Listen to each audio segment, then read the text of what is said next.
بسم اللہ الرحمن الرحیم۔ اس ویڈیو کو ضرور لائک کرو اور چینل کو بھی سبسکرائب کرو۔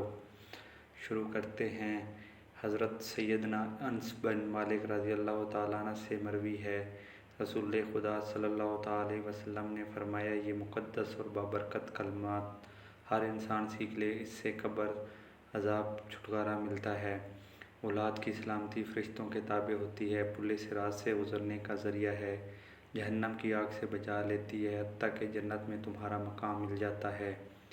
حضرت سیدنا انس بن مالک رضی اللہ تعالیٰ عنہ فرماتے ہیں، جب رسول خدا صلی اللہ تعالیٰ علیہ وسلم نے یہ بات بیان فرمائی تو ہر چھوٹے بڑے آزاد و غلام سیکھ گئے اور پڑھتے تھے، ان مقدس کلمات کا فائدہ اٹھاتے رہے۔ بسم اللہ الرحمن الرحیم۔ السلام علیکم ورحمۃ اللہ۔ حضرت سیدنا نعمان بن سعد فرماتے ہیں، ایک دن دارالامارات کوفہ میں امیر المومنین حضرت سیدنا علی المرتضیٰ کرم اللہ وجہ کریم کے گھر میں تھا کہ نواف بن عبداللہ آئے اور عرض کیا، امیر المومنین رضی اللہ تعالیٰ عنہ، دروازے پر 40 افراد پر مشتمل یہودیوں کا وفد حاضر ہے۔ آپ رضی اللہ تعالیٰ نے انہیں بلوایا۔ جب وہ آپ رضی اللہ تعالیٰ عنہ کے سامنے بیٹھ گئے تو عرض کی، اے علی، عثمان میں جو تمہارا رب ہے، ہمیں اس کے بارے میں بتائیں کہ وہ کیسا ہے، کیسا تھا، کب سے ہے اور کہاں پر ہے۔ آپ رضی اللہ تعالیٰ عنہ سیدھے ہو کر بیٹھ گئے اور فرمایا، اے یہودیو، سنو، اور مجھے اس کی پرواہ نہیں کہ تم کسی اور سے سوال کرو گے یا نہیں۔ بے شک میرا رب وہ ہے جو ازل سے ہے، اس سے پہلے کچھ نہ تھا جس سے اس کا آغاز ہوتا، نہ وہ کسی شے سے بنا ہے، وہ ہماری عقل و فہم سے بالاتر ہے۔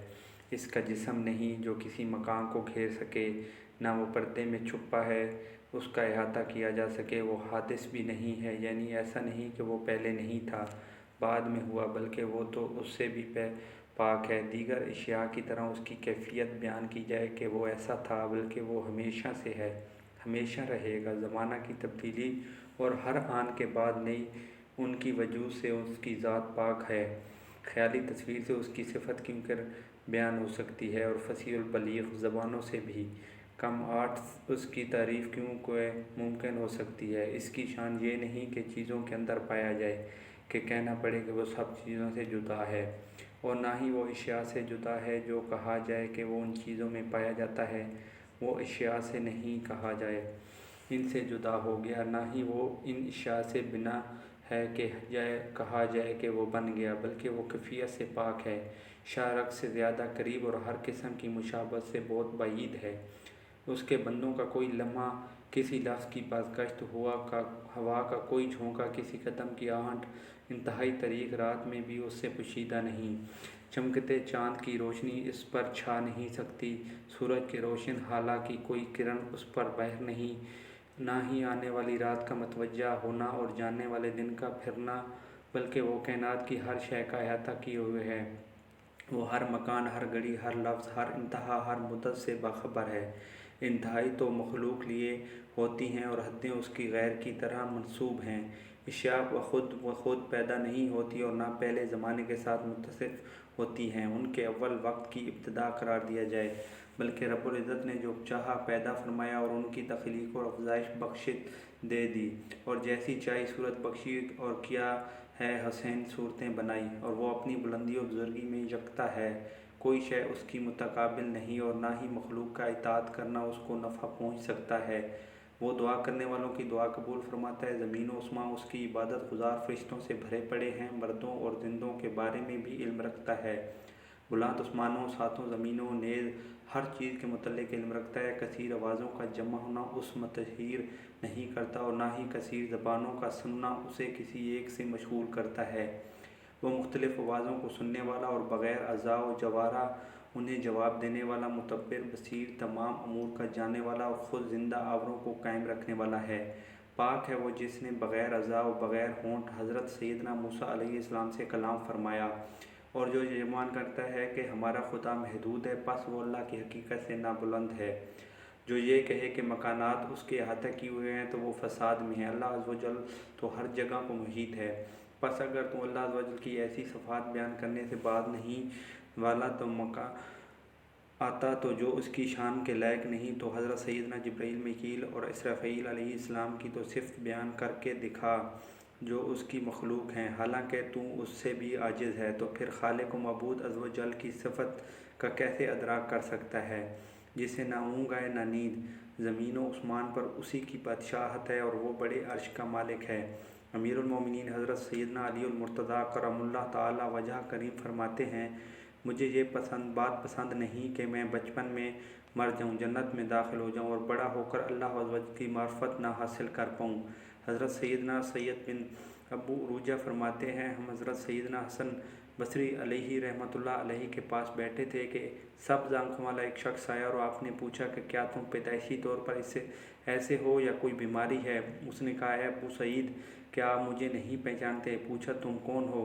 جب اس نے اپنا تعارف کروایا تو وہاں موجود ہر شخص نے اسے پہچان لیا۔ حضرت سیدنا حسن بصری نے پوچھا، تمہارا قصہ کیا ہے؟ اس نے بتایا، ایک دن میں نے اپنا تمام مال جمع کر کے کشتی پر رکھا اور یمن کی جانب چل پڑا۔ اتنے میں تیز آندھی چلی اور کشتی ڈوب گئی۔ میں ایک تخت پر بیٹھ کر کسی ساحل پر پہنچ گیا اور وہاں 4 مہینے تک گھاس اور پتے کھا کر چشموں کا پانی پی کر گزارا کرتا رہا۔ پھر میں نے یہ تہیہ کیا کہ کچھ بھی ہو جائے میں اپنا سفر جاری رکھوں گا، یا تو مر جاؤں گا یا کامیاب ہو جاؤں گا۔ چنانچہ میں چل پڑا اور تھوڑی ہی دیر بعد مجھے ایک ایسا محل نظر آ گیا، چاندی سے بنا ہوا ہے۔ میں اس کا دروازہ کھول کر اندر داخل ہوا تو دیکھا کہ وہاں پر طاق میں تالا لگا ہوا ہے اور ساتھ ہی موتیوں کا ایک صندوق رکھا ہوا ہے اور چابیاں بھی سامنے رکھی ہیں۔ میں نے ایک صندوق کھولا تو اس میں سے بہت ہی پیاری خوشبو مہکنے لگی اور اندر دیکھا تو وہاں ریشمی کپڑوں میں چند افراد لپٹے ہوئے ہیں۔ میں نے ایک کو حرکت دی تو وہ بے جان تھا مگر زندہ کی طرح تر و تازہ تھا۔ میں صندوق بند کر کے باہر نکل آیا اور محل کا دروازہ بند کر کے چل پڑا۔ اتنے میں سفید پاؤں والے 2 دلکش گھوڑوں پر 2 حسین و جمیل گھوڑ سوار آتے دکھائی دیے اور انہوں نے مجھ سے میرا واقعہ دریافت کیا تو میں نے انہیں سب حال بتایا۔ انہوں نے مجھ سے کہا، سیدھے چلتے رہو، آگے جا کر تمہیں ایک درخت کے نیچے باغ نظر آئے گا، وہاں ایک باوقار بزرگ نماز پڑھ رہے ہوں گے، تم ان سے اپنی پریشانی بیان کرنا، وہ تمہیں راستہ بتا دیں گے۔ میں تھوڑا آگے چلا تو وہ بزرگ نظر آ گئے۔ میں نے انہیں سلام کیا تو انہوں نے سلام کا جواب دے کر میرا ماجرا دریافت کیا۔ میں نے تمام ماجرا ان کے گوش گزار کیا۔ محل والی بات پر وہ کچھ گھبرا گئے، پھر مجھ سے پوچھا، تم نے وہاں کیا کیا؟ میں نے عرض کی، میں نے صندوق بند کر کے محل کا دروازہ بھی بند کر دیا۔ وہ پرسکون ہو گئے اور مجھے بیٹھنے کا حکم دیا۔ اتنے میں وہاں سے ایک بادل گزرا اور اس میں سے آواز آئی، آپ پر سلام ہو۔ بزرگ نے بادل سے پوچھا، کہاں جا رہے ہو؟ بادل نے عرض کی، فلاں فلاں جگہ۔ ان کے پاس سے یوں ہی بادل گزرتے رہے حتیٰ کہ ایک سے آپ نے پوچھا، تو اس نے کہا، بصرہ جا رہا ہوں۔ بزرگ نے اسے نیچے اترنے کا حکم دیا تو وہ ان کے سامنے اتر گیا۔ بزرگ نے اس سے فرمایا، اس شخص کو اٹھا لو اور صحیح سلامت اس کی منزل پر اتار دینا۔ جب میں بادل پر سوار ہونے لگا تو میں نے کہا، میں آپ کو اس کا واسطہ دے کر پوچھتا ہوں جس نے آپ کو عزت بخشی، آپ مجھے اس محل، گھوڑ سوار اور اپنے بارے میں ضرور بتائیں۔ تو انہوں نے بتایا، جہاں تک محل کی بات ہے تو وہاں سمندر میں شہید ہونے والے ہیں جنہیں فرشتے سمندر سے اٹھا کر لائے اور ریشمی کفن دے کر صندوقوں میں رکھ دیا۔ تو وہ 2 گھوڑ سوار فرشتے تھے جو صبح شام اللہ کا سلام لے کر ان شہیدوں کے پاس آتے ہیں۔ رہا میرا معاملہ تو یہ ہے، تو میں خضر علیہ السلام ہوں اور میں نے اپنے رب سے دعا کی تھی کہ مجھے تمہارے نبی حضرت سیدنا محمد صلی اللہ علیہ وسلم کی امت کے ساتھ اٹھائے۔ اس شخص نے بتایا کہ جب میں اس بادل پر بیٹھا تو مجھے سخت گھبراہٹ ہوئی، حتیٰ کہ اب میں آپ کے سامنے ہوں۔ حضرت سیدنا عبداللہ بن عباس رضی اللہ تعالیٰ عنہ نے ایک شخص سے فرمایا کہ کیا میں تمہیں ایک ایسی بات کا تحفہ نہ دوں جو تمہیں خوش کر دے؟ اس نے کہا، کیوں نہیں؟ فرمایا، تم خود بھی سورہ ملک کی تلاوت کیا کرو اور اپنے گھر والوں کو، اپنی اولاد کو، گھر کے بچوں اور پڑوسیوں کو بھی یہ سکھاؤ، کیونکہ یہ نجات دلانے اور جھگڑنے والی ہے۔ یہ اپنے پڑھنے والے کے لیے بروز قیامت رب العالمین سے جھگڑا کرے گی اور اس کے لیے عذاب دوزخ سے نجات کا مطالبہ کرے گی۔ اس کا پڑھنے والا عذاب قبر سے محفوظ رہے گا۔ حضرت سیدنا عبداللہ بن مسعود رضی اللہ تعالیٰ نے فرمایا، سورۃ ملک عذاب قبر کو روکتی ہے۔ جب عذاب سر کی طرف سے آتا ہے تو سر کہتا ہے، یہاں سے تیرے لیے کوئی راستہ نہیں، کیونکہ مجھ میں سورۃ ملک محفوظ ہے۔ اور جب عذاب قدموں کی طرف سے آتا ہے تو قدم کہتے ہیں، یہاں بھی تیرے لیے کوئی راہ نہیں، کیونکہ یہ بندہ ہم پر سہارا لے کر سورہ ملک کی تلاوت کیا کرتا تھا۔ حضرت سیدنا عبداللہ بن مسعود رضی اللہ تعالیٰ عنہ فرماتے ہیں، جو ہر رات سورۃ ملک کی تلاوت کرے اللہ عز و جل اس کے سبب اسے عذاب قبر سے محفوظ رکھتا ہے۔ اور ہم رسول اللہ صلی اللہ علیہ وسلم کی حیات ظاہری میں اس صورت کو مانع یعنی عذاب کو روکنے والی کہا کرتے تھے۔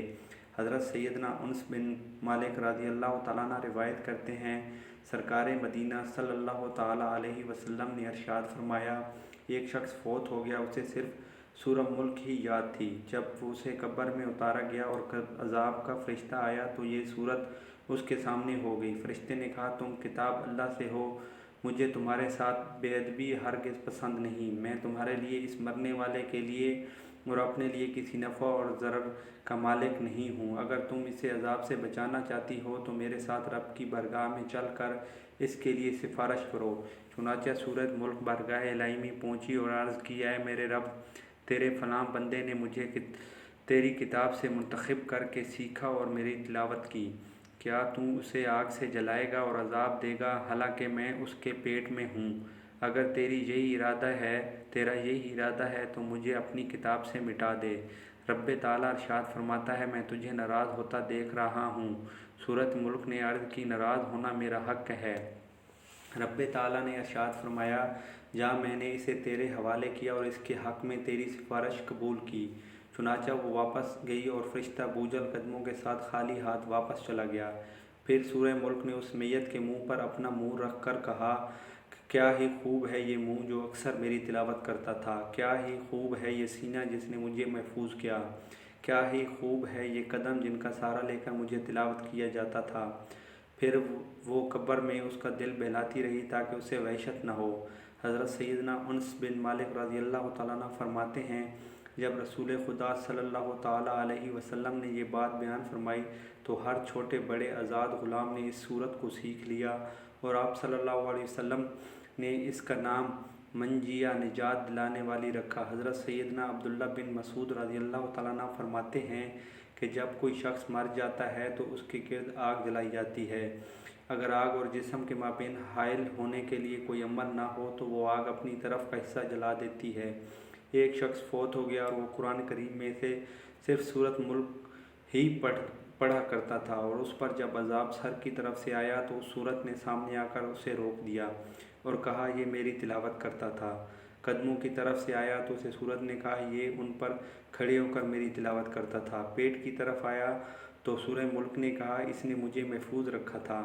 یوں وہ صورت اسے عذاب سے بچا لیتی ہے اور جنت پہنچا دیتی ہے۔